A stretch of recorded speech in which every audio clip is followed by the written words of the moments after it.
Welcome to the deep dive. Today, we are tackling, well, probably the deepest questions you can imagine. Why are we here?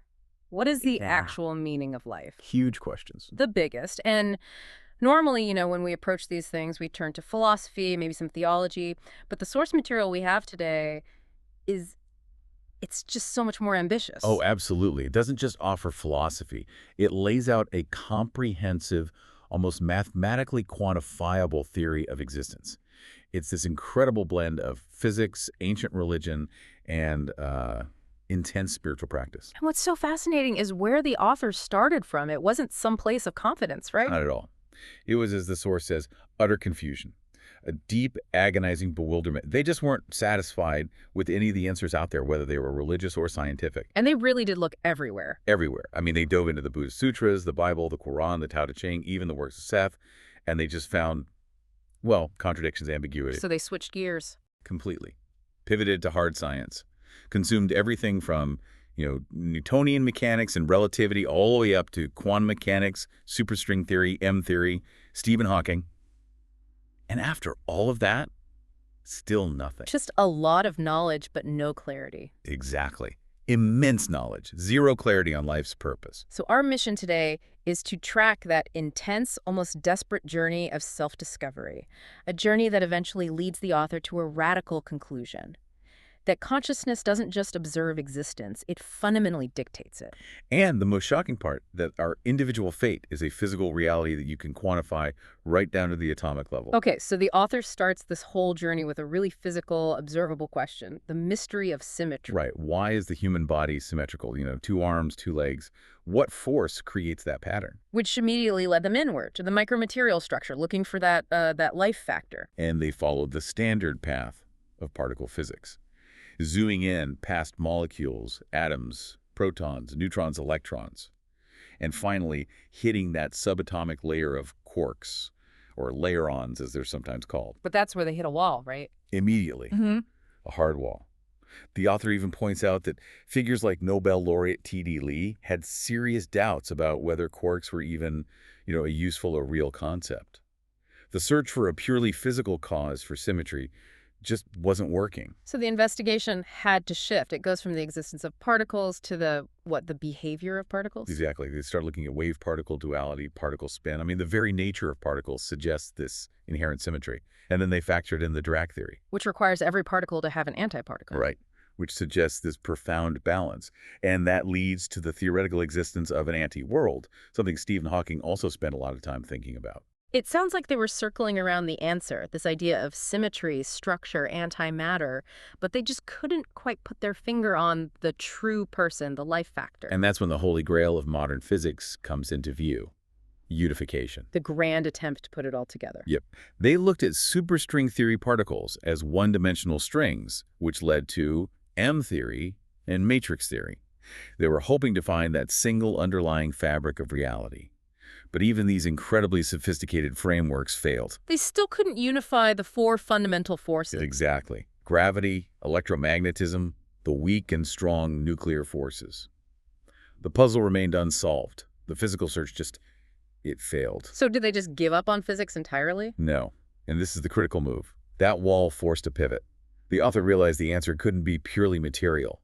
And that's when we see this almost dizzying shift. They introduced consciousness into physics through the holographic universe theory. Proposing three states of existence. Matter, motion, and this third non-physical element they call thought, or Yi-Lang.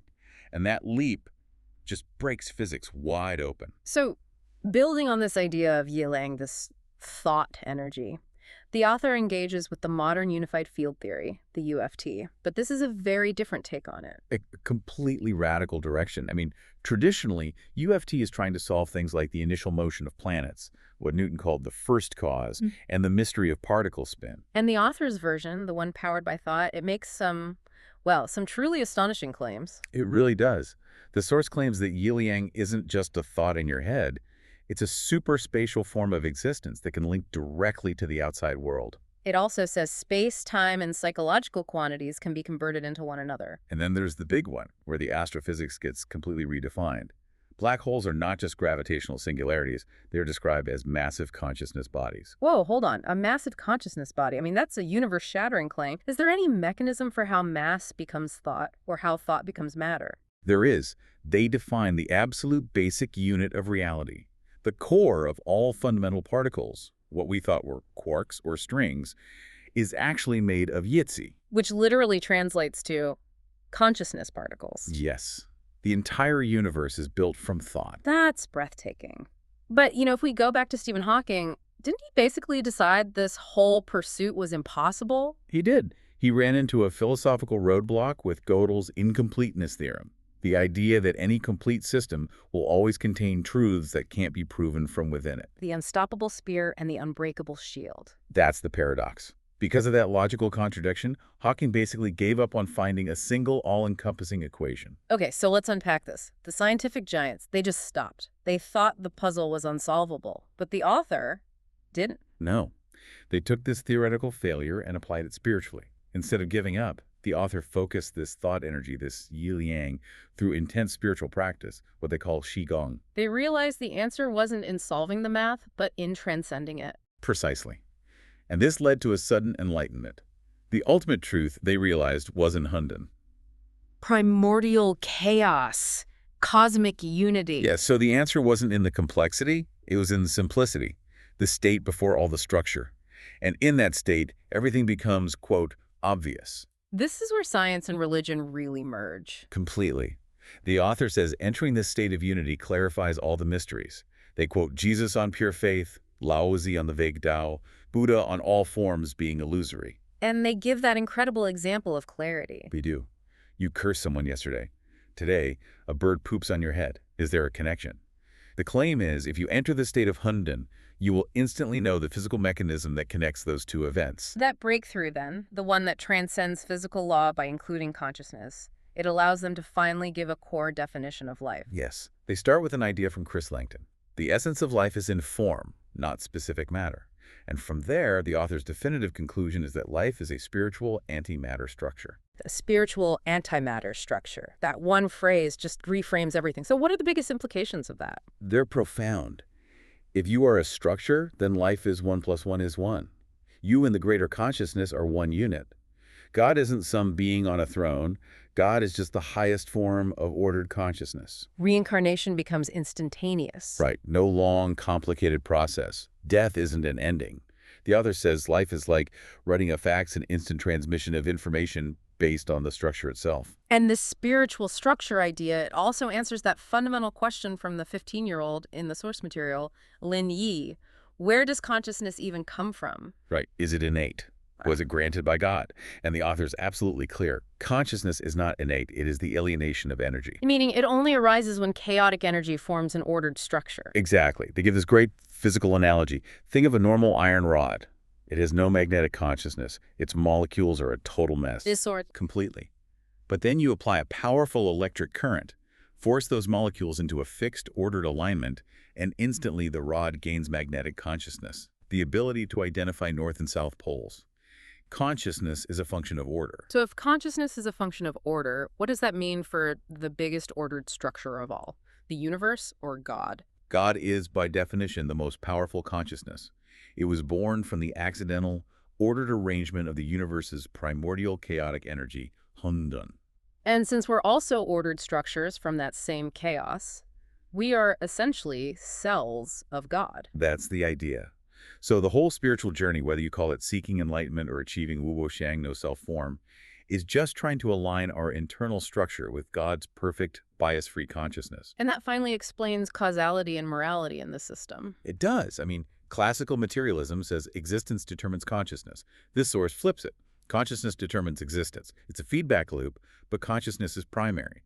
And your morality is just a function of your structure's integrity. A more perfect, balanced structure leads to goodness. The Confucian view. And an ugly, chaotic, imperfect one leads to evil, the legalist view.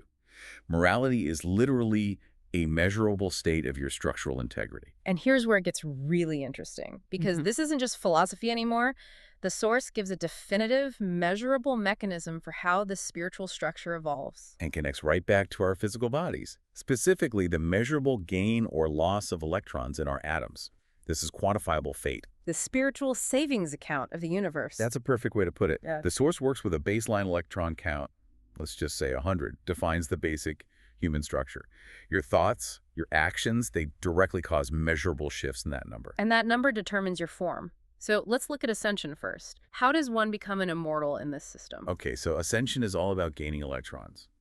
Through good deeds, spiritual alignment. If you gain 900 electrons, bringing your total to 1,000, your human spiritual antimatter structure dissolves. And instantly transforms. Instantly into an immortal. That moment is what we call death for the person. But it's the birth of the immortal. There's no waiting. That is a serious savings goal. But the reverse path, descent, that's where the system gets really, really specific. Oh, it's stark. The source basically provides a ledger. For example, if you skillfully find reasons to make people bribe you, you lose 4 electrons. Wow. If you get envious of someone's success and actively wish them ill, you lose 1 electron. And these losses are continuous. So let's say the human form needs a minimum of 80 electrons to hold its structure. What happens if you drop below that? Let's follow the math. You start at 100. Yeah. Through various actions, you lose a total of 19 electrons, leaving you with 81. At that point, your structure is fundamentally unstable. It's very close to the next species down, which, let's say for this example, is a dog at 80 electrons. So you're right on the edge. Exactly. You lose just 1 more electron through a moment of anger, a selfish thought, and that's it. Immediate physical death. Your human structure dissolves, and you are instantaneously reincarnated in a dog's body. So what we call sudden death, a random car crash, a heart attack, it isn't random at all. Not in this system. It's just the physical consequence of your electron count hitting the required threshold for the next life structure. Your old physical vessel just can't be sustained anymore. And this logic applies to birth as well. Yes. The source claims a fetus in the womb is just a residence, not a life yet. That residence exists in the yang pole black hole body of the 36-dimensional space. And the life, the spiritual structure, only enters the body just days before birth. Right. It transforms the residence into a living being. If a birth is delayed, it's because the right life form hasn't arrived through the spiritual space tunnel yet. This whole mechanism, this cosmic ledger of electrons, it's not just personal. The author says it's causing a critical ecological crisis on Earth right now. It is a huge ecological imbalance, and it's driven by the reincarnation system itself. The human population's exploding. Why? Because slaughtered animals gain merit through their sacrifice and reincarnate as humans. But the bottleneck is that it's a one-way street, mostly. Exactly. Yeah. Humans are not widely reincarnating back down to the animal layer, so we're not replenishing the animal population. And that imbalance is apparently leading to an imminent disaster for humanity. So if the mechanics are driving us toward this collapse, the author provides 3 very specific, non-negotiable solutions. The first is relocation. Humans have to evolve spiritually and technologically so they can move to higher dimensions, the 1,000-year realm, the 10,000-year realm, to get people off the planet. Reduce the strain. Okay. The second is called forced conversion. Yeah, this one is intense. It involves human self-control, animal protection, but also the forced conversion of some humans back to the animal layer, just to maintain balance. And these people aren't being punished. No, that's the key. They're compensated. They get wealth stored for them in the Hunden realm, which guarantees them a glorious future reincarnation after they've served their time, so to speak, in the animal structure. It's a purely utilitarian calculation. For the survival of the whole system, yes. And if relocation and forced conversion don't work, Then the third solution kicks in. Elimination. Plague, war, famine. These will be used to drastically cut down the human population and reset the balance by force. and the author concludes by saying that this revelation, this life genuine, is meant to be a final warning. A final urgent warning, echoing the end times prophecies from Jesus and Shakyamuni, but providing a concrete mechanical blueprint to avoid that catastrophe. So where does this all leave us? We started with this deep existential confusion, and we ended with this radical redefinition of life. It's not a mystery anymore. It's a quantifiable structure dictated by electron counts and consciousness. Right. The universe is this holistic, conscious thing, And our thoughts, our actions, they're directly changing our structural existence from moment to moment. It means the fundamental unit of your being is that spiritual antimatter structure. It determines everything, your morality, your dreams, which the author says are just memories of past lives. There's no separation between the spiritual and the physical. It is one single quantifiable system. Which brings us to the provocative thought for you to mull over. If your personal fate is determined by a quantifiable electron count that shifts based on your 7 emotions and desires, and every single thought pushes your structure closer to becoming an immortal or a dog, how would you live differently knowing that your existence is constantly being tallied?